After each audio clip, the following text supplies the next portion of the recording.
fathers will understand. I told you he was an awesome dad. What's up, dudes? Welcome back to Dudela. I'm Michael. I'm John. And today we're joined by Howie Hutchinson. Howie, thanks for joining us. Pleasure to be here. We've talked about this for a while, and we finally made it happen. You've been one of our big supporters from the get-go, so appreciate that. Love having you here, Howie. Yeah, I think the message that's just even in the name is I'm drawn to, and I'm sure others are as well. So it's exciting to follow you guys and get to be a part of it today. Yeah, love it. Appreciate it. Well, tell us a little bit about your family, your dad life. My dad life. Currently, I have a 13-year-old daughter who's going to be 14 a little bit later this spring. She's in 8th grade. Tough you. Yeah, we'll learn let's go. A lot. We need a lot of help on that side too. So I don't have a lot to offer because my experience has been so great. Which seems to be the opposite of what most people are at least worried about. Yep. But she's heading into high school next year. She's going to be at Denver East. And then I have a fifth grader boy. And he's going to be heading into middle school next year. We just found out yesterday that he'll be at McAuliffe here in Denver. Awesome. All right. And then, of course, my wife, who is probably the most important piece of the puzzle. Always is. Agreed. Holds it all together. Yeah, exactly. You paid the bills. True, though. Well done. It's true. And It's true. Checked it off the list, but it is very true. And I think all three of us are very lucky to have very good wives and families. But no, you have a great family, and I love kind of keeping up with you. And you get to play golf with your son quite a bit, being in the golf industry like myself. It's something that I look forward to doing with my kids, but you get to go out and tee it up with your son. Yeah, my son has picked up some interest in it, which is really fun. My daughter, not so much. Every once in a while, she enjoys being the caddy, which really just means Driving the car? Driving the cart. For sure. And this one time we were driving the cart and it was cart path only. So she actually put some real caddy stuff to work. Yeah. Like she was running clubs out. Good. And that was hilarious. But I will say for my son, it's been probably in terms of like sports and activities, it's the first thing that I've really noticed where he's the one that drives it a little bit, which is really exciting. Like he's the one asking to get out there. Awesome. And we live pretty close to City Park here in Denver, and they have a great setup for youth golfers and the first tee program there. And we go out there and play their little 4-hole par 3 thing all the time. Sweet. It is what you want, right? Your kids begging to do your hobby and dive into that. And compared to most sports, it's something you can do forever. Yeah, 100%. Pretty much. And so to think ahead and be like, okay, this is something we can do well into our years. Yeah, that's awesome. Well, when we talked through kind of what we were going to talk about today, and we gave a couple topics, but there was something that you were very, passionate about talking about and wanted to talk about. And that was kind of you being a dad coming from a background that maybe didn't have the best, role model as a dad or even a dad figure or a father figure. So talk us a little bit about kind of your upbringing and then how that kind of affected you as you became a dad and the expectations that you try to put on yourself. Yeah. And this could very easily be a long story. So feel free to jump in and that's what podcasts are for. That's why we're here. People can either fast forward or they can listen to the whole thing, right? Yeah. So I was born in the Boston area, the area where both my mom and dad grew up, and I'm the oldest. I have a younger sister, and we lived in the Boston area till I was 5 years old, and then we actually moved up into the middle of nowhere in Maine, and is where I mostly grew up as a kid. My memories in 0 to 5, which, I mean, they're limited anyway, but I honestly don't have a ton of memories in that time frame with my dad. I think he worked a ton. He worked for my grandfather in his business, which took him on the road a lot. He was gone for multiple days at a time on jobs. And I just think back and I don't have a ton of memories. And then when we moved up to this tiny town in Maine, obviously we were around. There wasn't the same type of jobs and we were around each other. But that's when I started to notice that, like, and I especially more noticed this looking back, that there wasn't a healthy relationship between my parents. And my parents got divorced when I was 9. Okay.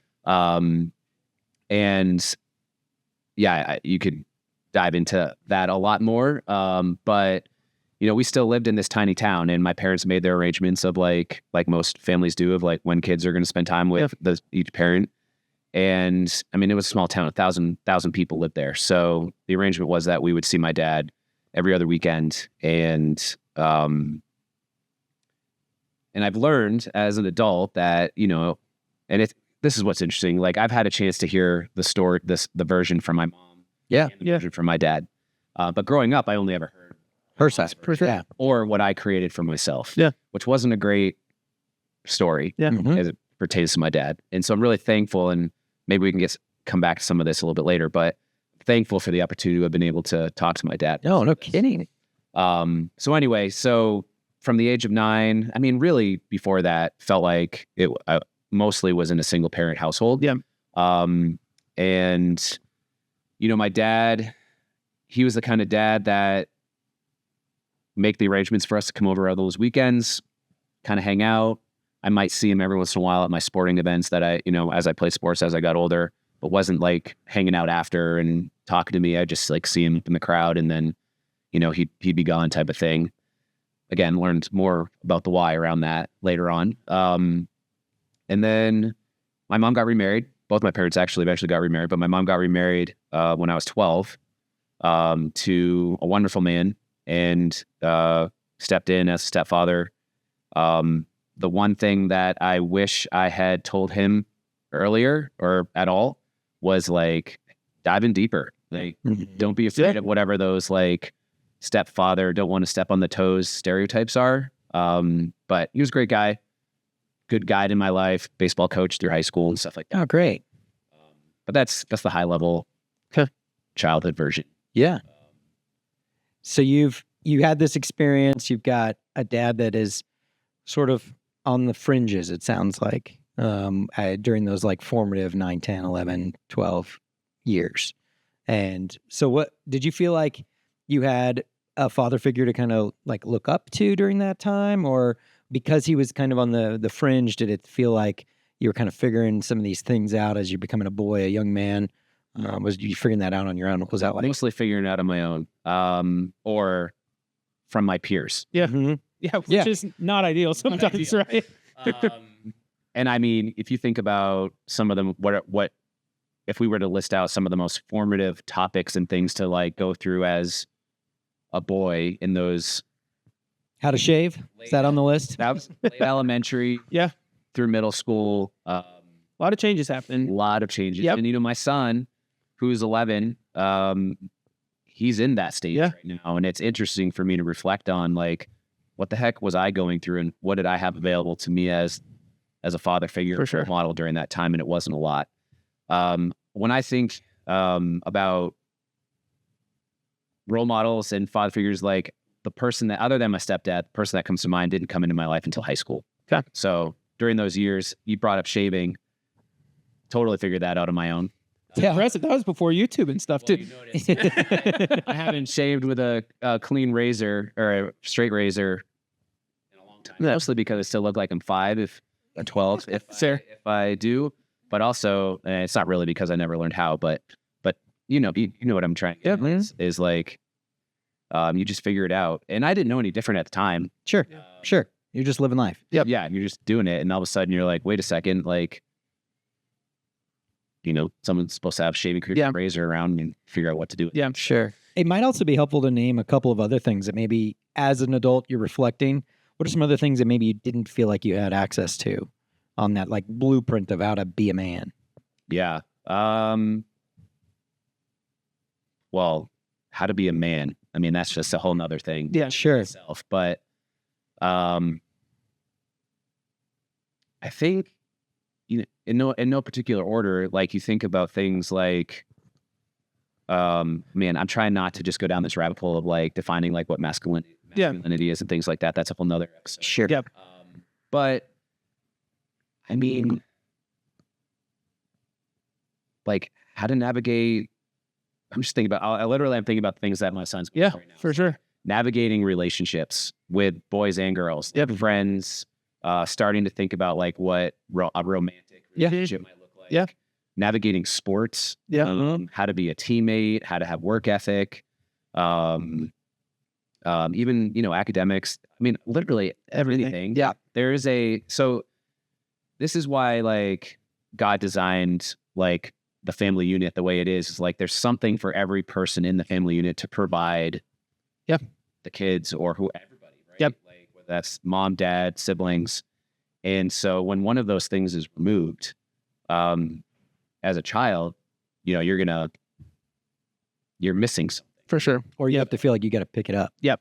You got to figure out somewhere. Yeah. Talk about the expectations that you put on yourself when you became a dad. Like, was there a lot of pressure of like, I want to be this because I didn't have that? Or... Absolutely. I'd say those expectations came way before becoming a dad. Yeah. So I remember, and they were almost even like unknown. So like, I remember even in like high school and into college being drawn to, roles or positions where you'd be around kids. So whether it was a camp counselor, in college, I called it being a manny because you didn't want to say you were a nanny or a babysitter. But those types of roles. And I remember thinking like, there's something about being around younger people and like being playing some role in their development sounds like a little bit intense. Yeah. I hear that. Part of that, right? Like there was an interest, almost like a subconscious interest. Yeah. Now, whether that came from lack of father or whatever, I think some people that's what they're drawn to. So. Sure. Like I remember coaching and feeling that same desire, being like, I want to help this person solve this problem or learn this skill. Totally. So I think I noticed it starting then. And then obviously you get into a relationship, you get married. For us, let's see, try to remember how long we waited before we had kids. We were married for 6 years. Okay. So, we had some time to think about that and plan. Yeah. Sure. Yeah. And during that time, I think that ramped up. Okay. So, and again, all during that time, like my relationship with my dad was like a roller coaster. I'd put in a ton of effort. It wouldn't get received, or like the effort wasn't coming back, and I'd get frustrated and be like, well, it's my job to do this. So I'd back off and then be like, wait a second, if I don't do it, then we won't have a relationship. So I'd jump back in. Yep. And in doing all of that, you're still thinking of like, well, geez, like how are things going to be when, and I don't know if this is a good time for this. Bring it story, on. Always a good time. I remember when a month before my daughter was born, she's our oldest. We were in one of those seasons of like up and downs with my dad. And this is a total turning point in my relationship with my dad, by the way. So this kind of has a great ending. Yeah. Yeah. Hopefully I didn't give anything away. But I've been thinking about this a lot, like all of it. And so it's a month before my daughter's due date.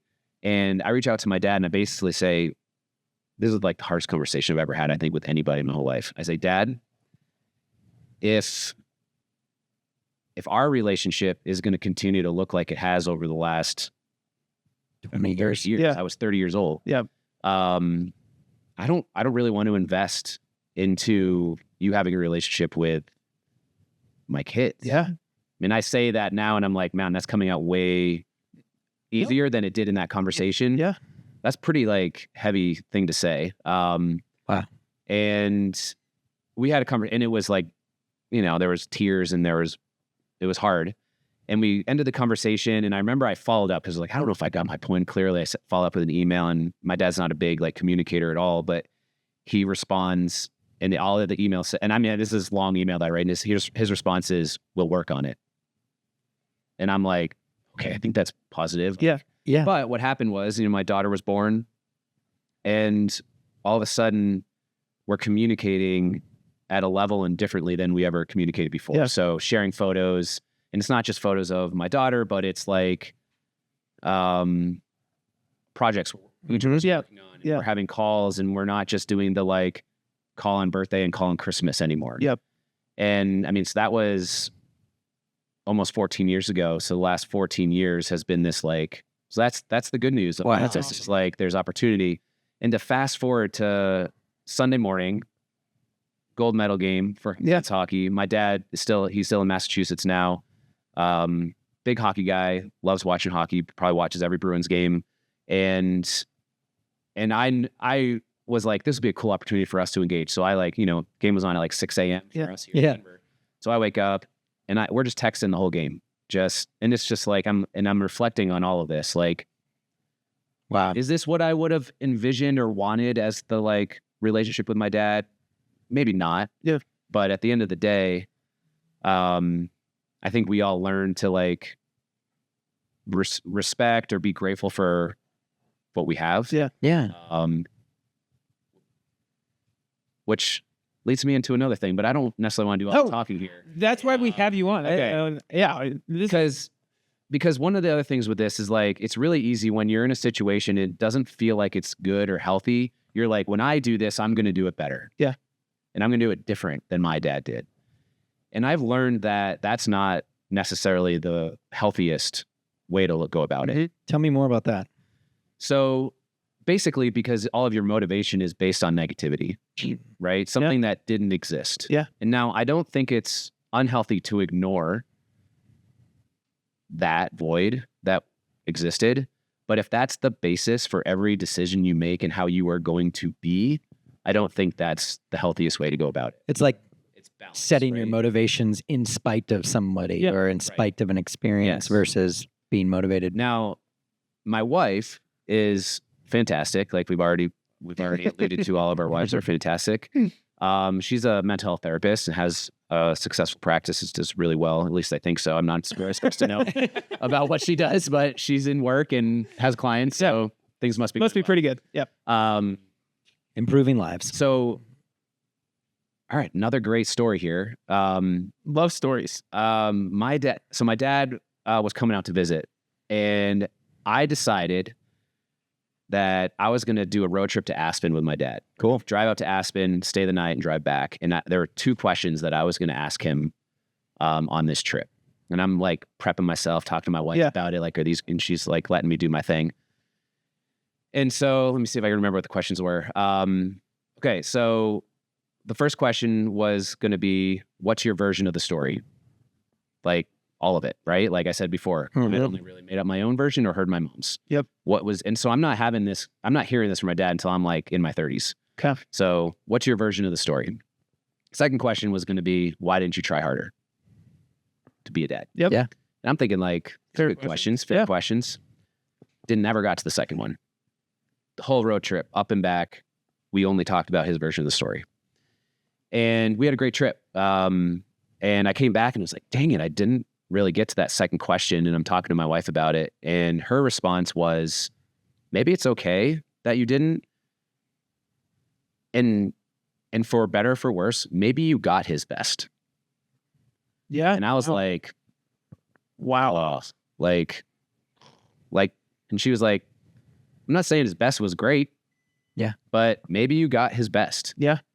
And if that's the truth, then what does that mean for you and all of this? Well, yeah. How much does that change your perspective of like, okay, maybe he was really working he thought his butt off and that, or maybe he couldn't work hard for whatever reason. Like he was, whatever, maybe there's trauma from his own relationship with his parents or who knows, like, right. And it was his first time doing it too. Like I sometimes think about that as a dad. I'm like, did I mess up that moment or did I miss a chance? And I'm like, well, I almost have to give myself a little bit of grace to be like, it's my first time too. Yeah. So anyway, that was like a really pivotal experience for me, and also like just addressing that relationship, or lack thereof, and how it also funnels into like my motivation and version of becoming and being a dad. So how has that shaped you with how you are with your kids? Yeah. Especially the first couple years of that. So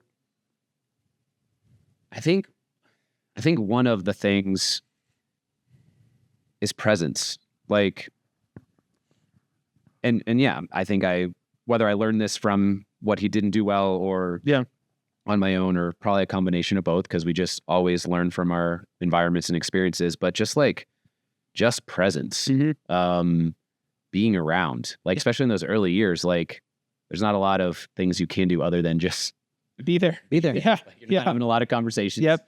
But you're just around. And obviously, you guys are in it. So, well, because I know. Yeah, I got 1-year-old twins. They're like age. I knew same that. age, yeah. Same age. So I'm sure you've learned or heard about all of the like developmental things that happen just from presence, and Yep. eye contact, and all that. So it's like super important. And if you think back to my story, like I can't think of many of those memories. Yep. So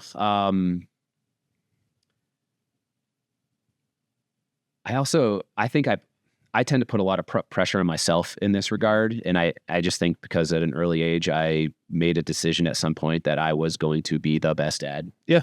And I think for several different reasons and motivations, but one of which was like to not be the dad that my dad was. Yeah. Yeah. And so for whatever reason, like that's where the healthy side of all this comes from, right? Is like what motivates you? Like if it motivates you and it's motivating you to do something positive, like great. Yep. But it can't just be solely based on the absence. So the early years, other than just presence, probably like some of the secondary important things is like not just being present to your kid or kids, but like your wife. Yeah. And being around. Like I just think like the family unit is so important and for all parties. So like for kids to see that there's health in them, and health doesn't always just mean that everyone gets along all the time. Sure. Yeah. But then you're partnering with your wife in doing this thing called parenting and family. Yeah. Well, and through that, you're also learning to be a husband too, right? I mean, because you didn't necessarily get to see that either. So there's a whole different side of things that you have to learn. Because I mean, you're learning how to be a dad, but also then how to be a husband, no matter if you had a dad in your life or a good father figure or not. Like, you still have to learn how to do both of those things. And they are both wildly important. One of the things I reflect on now quite a bit is people, I hope this is true, and people tell me that I'm a pretty good dad, pretty good husband. And I hope that's true. Should be asking my kids, my wife. But people are like, if you didn't have a great family unit to grow up in, like, how do you know how to do it? Yeah. I don't know if I know that answer. Yeah. I think the answer I would say is like, it's like, it just takes work. Totally. Yeah. And you got to put the work in. Yep. And when I met my wife and I got married super young. So I'm so surprised that we're still married, celebrating 20 years this year. Hey, let's go. And the fact that we're still married is like, like for all the statistics say we shouldn't be. Yeah. We didn't know each other when we got married. Totally. So we got married right after, like 2 weeks after she graduated from college, and I had graduated a couple years before she did. And when we met in college, and we met in a class, and we were studying for an exam, and we went to like Dunkin' Donuts at 2 a.m. And this is probably the second thing that I was most attracted to. You guessed it first. This was that during that conversation, we talked about how both of us came from broken families, and generally around the same age, our parents split, and the dynamics looked a bit different in each of our families, but at the end of the day, broken families. And we both connected that night on this idea that we, not necessarily together, we weren't dating yet, but we were like so committed to working at whatever relationship we ended up in. That's awesome. And I go back to that conversation at Dunkin' Donuts like multiple times a year. Yeah. And the work isn't just in the relationship with your wife. It's with, I mean, it's so easy. You guys are experiencing It's so easy to take the easy way out. Yep. Instead of, have you guys ever heard of sliding door moments? Yeah. I think it's a Brene Brown thing. Yep. Like when that door slides open, step through it. You gotta do. Whether that's with your kids, even if they're one. Yep. I think I saw a video of you sliding your daughter down a. Yeah, we practice the luge in the Boston. Celebrating the Olympics. Let's go. Stepping into the sliding door moment. Exactly. But excuse me, I think it's so important. Yeah. To do that, and I don't know. And it's a big sacrifice, is what I'm It's like one of the things that I feel like I've been dealing with is if you are going to say, yes, I'm going to put my family unit first and I'm going to work at it. It's going to take work. It's going to take time. It's going to take sacrifice. You do have to say no to a lot of things. You've got to say no to a lot of versions of yourself that you maybe thought you would become, or got to say no to opportunities at work, or so how do you kind of really, I don't know, practically balance the I value my family unit above all things? Like, what does that look like? Or would you even say it that way? Yeah, no, I would, because I think my wife and I have made a decision that our family unit of 4 is the center. It's the priority. And that has been hard to hear for other family members. Yeah, 100%. That might have been one of the topics. We will have you back on in-laws and families, because that's a whole nother beast. Man, and so even outside of that, to your point of whether it's work-related, social, like the way we want to live our lives, the way we thought we want to live our lives and pivoting. But we are definitely committed to, we're committed to changing the generational brokenness that is both of our families. Yep. What a mission. And so, wow. And it takes work, man. Totally. So I totally relate to what you're saying and making that commitment. And it's interesting because sometimes it's hard because you see families who have such, or at least what appears to be super strong extended families. And that's not necessarily the case for us in most scenarios in dynamics. But that's what we're building everything around is like this core. And I think our kids, we talked about it, so they definitely hear it and see it and know it. Yeah. No, that's awesome. And that's such an important thing to remember, is like, that has to be your priority, right? What would you tell your 27-year-old self as you were kind of getting ready to be a dad? If you had to tell him like one thing about fatherhood, what would you tell him? I would tell myself to cool it on putting so much pressure on yourself. Yeah. Like, think about all the people who have done it before me. Yep. Yep. Yeah. There's a lot of people who are way worse off, way better. Yeah. Like, everyone gets so scared, right? Like, how am I gonna keep this baby alive? Is like, I feel like what people say. Like, I'm like, there's been lots of people who have done it, and way worse situations, and 1,000%. Mm-hmm. But I think the biggest thing I would tell myself, and everybody's story is different, is like, cool it on the pressure. Yeah.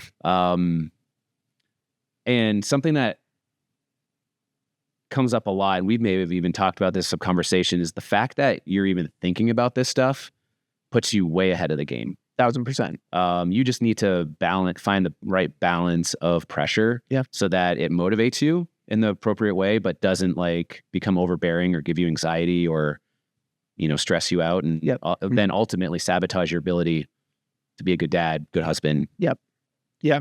No, that is such an important reminder for everybody. It's like, you're in it. God's put you in there for a reason, and like, you're going to be able to do it, right? Like, you're going to be a dad, and you have the ability somewhere in there, and you just have to find it. Yeah. Any other stories you've got before we wrap up? I know we'll have you back on. I don't know if this is a story. It's more of a thought.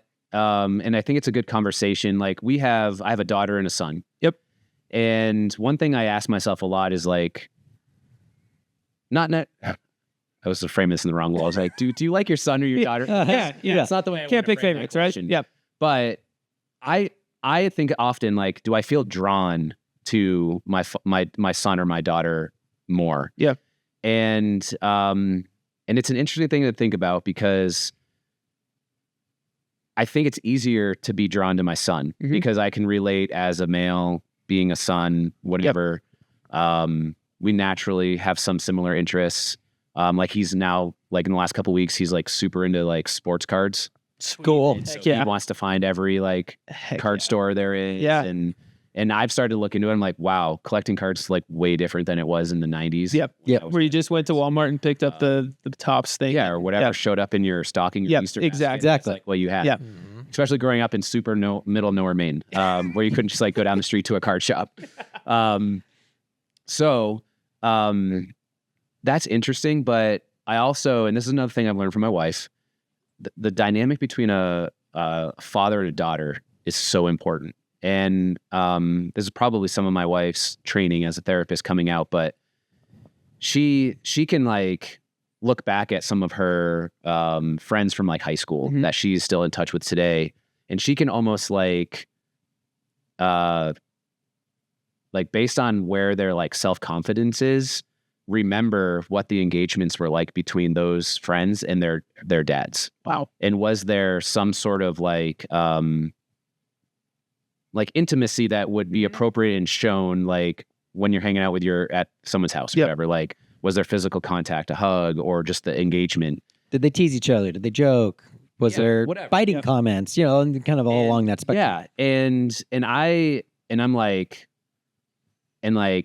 She's like, think about the people that, like, of those people I'm mentioning, like, who do you know? And tell me how you would identify their self-confidence today as an adult. And she's like, I could probably tell you my experience one way or the other of their interactions that I observed with their dads or knew of them.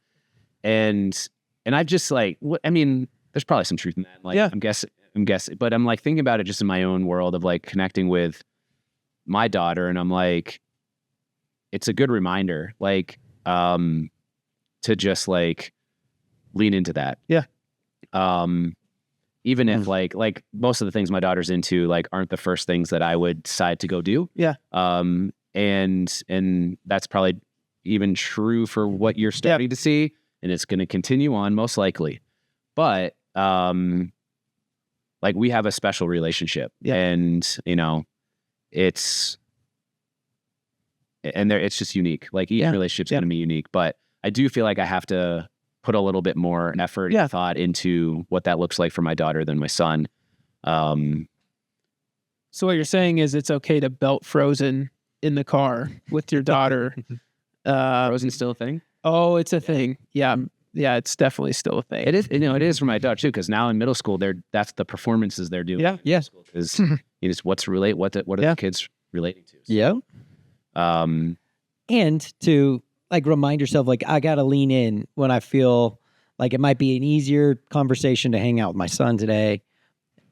It's just like being intentional about all aspects of it as a dad. All right. So maybe 2 like tips or to like close it out. Yep. I found these journal type things that I got for each of my kids, and they're like pass back and forth journals. And so you take turns doing whatever's prompted, and then you give it to I put it under my kid's pillow, and then they do their part and send it back. And that has been a fantastic exercise for both my kids. What age do you start that? I mean, as soon as they can read and write, I think you can probably find journals with varying levels of intellectual depth. Yeah. Well, you can probably do pictures. Yeah. Oh yeah. And so like right now for my daughter, it was like draw a picture. Yeah. And that was it. That's the prompt. Cool. Otherwise it's, there's more in-depth questions, but it's been a really cool, and my hope is that it sticks around and it's something we revisit, or we go back through once we've completed it. But the cool thing is like, that we'll go several weeks where it gets misplaced or whatever, and then all of a sudden it picks back up. So right now we're in like a season where we're going again. So it's real fun. So that's one great, I love that, like advice. And there's all kinds of, like, I think I got him as like a Christmas present a couple of years ago. And I like that. We've been working on it for a couple of years. So it's great. It's just a great way to stay. That's awesome. And it's like our thing, right? Like, and I'm pretty sure my wife like sees it happening and she's like, that's cool, but she hasn't said it. Yeah. Yep. I'm pretty sure she thinks. Yep. Yeah. The other passing thought or thing to think about is like, what does friendship with your kids look like? Yeah. Or what do you want it to look like? And that's something I think about a lot, is because I think some people are like, I'm not supposed to be my kid's friend. I'm supposed to be their parent. And I don't know if I really agree with that. Like I see the relationship that my wife has with her dad now, and they're friends. Yeah. And I'm like, man, I want that with my kids. Yeah. And again, another topic that we could go into about how you could work towards that. But I think it's a good thing to think about is like, what do you want your adult relationship with your kids to look like? And what can you be doing now? Huge. To build towards that. Huge. Gives you so much perspective, and it gets you out of the grind of, I got to get through this math homework, or I got to get her to practice. It's like, oh no, I have a long-term vision here, a lifelong vision. What a huge perspective shift for day-to-day living as a dad. Yeah. I love that. It's an easy way to get out of the The trenches. Yeah. Get in your head and overthink. Yeah. That's great. No, that's great. Well, thank you so much for dropping that knowledge on us. I mean, that was really killer. Those stories. Thanks for sharing your story too. Yeah. Honestly. Yeah, man, there's so many more. Yeah. But there always is. Well, we will definitely have you back for a sequel. And we will definitely be touching on some of the other family stuff that we've kind of talked about. Yeah. I don't know if my dad will ever listen to this. Probably not. Yeah. But like, I do want people to know that there is positive that comes from kind of crappy situations, right? Like, and you can look back, and I can certainly look back and be like, man, like I didn't have the ideal childhood or whatever, like whatever is ideal, I don't know. But I'm super grateful for like our relationship now. And I think the process that we've gone through along the way has helped me get there and be able to appreciate what we have rather than have an expectation of something that'll never get met. Yeah. Yep. So in case he hears that, I want to make sure I'm not just like, Dad, like our relationship's always been so bad, but really appreciate where it is now. So well, not especially, and it made you who kind of you are, right? Like there's a lot of that has made you who you are. So, all right, we always end the episode with a couple rapid fire questions. Dang it. So, so I forgot these about this part. These ones are, first thing that comes to your mind. Okay. If you had to describe your parenting in movie title, what would it be? Movie title? Are we gonna skip that one? This is like too hard. Be like, what's your favorite childhood movie? I mean, we can come up with that one. Here's one. What's your current most used dad phrase? Mine right now is no. We are in the no phase. Mine's stop climbing on that. Okay, so it's not just a dad phrase. It's just like, what are you saying? What are you What are saying? you as saying a dad? about? That is your dad phrase. take a shower. Okay. Yeah, we will be definitely be getting to that one. Yep. Just, hey, go take a shower. Go take a shower. What is the weirdest thing you've Googled since becoming a dad? Okay, I don't know if it's the weirdest, but the most recent is sports card scanning apps. Okay. Because Yeah. that was not a thing. Yeah. No, definitely not. See how much they're worth? Yeah, you got the subscription to Beckett or whatever it was. Yep. Came every month, and now you can like just take a picture of your card and it'll Pretty spit awesome. out a number. That's pretty awesome. It's great. And on one thing, this is something that I talk to your wife more than you about, but you guys parent through hard situations or topics that maybe are a little more on the edgy side. Tell us a little bit about how you guys handle those. I think I know where you're going with Yeah. this. So we decided as a family to watch a show together. Just kind of like most evenings we'll watch an episode, and we started to watch The Office. Mm-hmm. And I'm sure you've all seen The Office. There's some great stuff. Totally. And there's some stuff that might be questionable to have your 10-year-old kid watching. We decided, mostly my wife, that it would be a great learning opportunity, a lot of teachable moments. So we've used The Office to do a lot of our sex education so far. It's awesome. Call it quality. Just pause. Hey guys, do you know what that means? That Michael just said or whatever, and talk about it. And so, but in all seriousness, I mean, again, another topic you can. Yeah. I don't know if you've had someone talk about how to talk about sex or any of this stuff, but Be a big one. the thing, and again, give my wife all the credit for this. Have a million small conversations instead of the big conversation. Yep. And start early. Yeah. Yeah. Whenever you start, it's probably too late. Like, Unfortunately. Yep. so, and so this has been a part of that, right? Yep. Like these little touch points, right? But That's what she said. well, after my son's running around saying that like 5 times a day, you're like, maybe we should provide some content. Yeah. Well, I love it. That's something that drew me to kind of you and your parenting style, and asked you to kind of be on this. So we thank you so much for being on, and we'll do it again soon. Sounds great. Yeah, it was good. Like I said, have been just enjoying the intention of the message you're trying to give, and so excited to, Be part of be a it. small part of it. Yeah. Thanks, Howie. Thanks, Howie.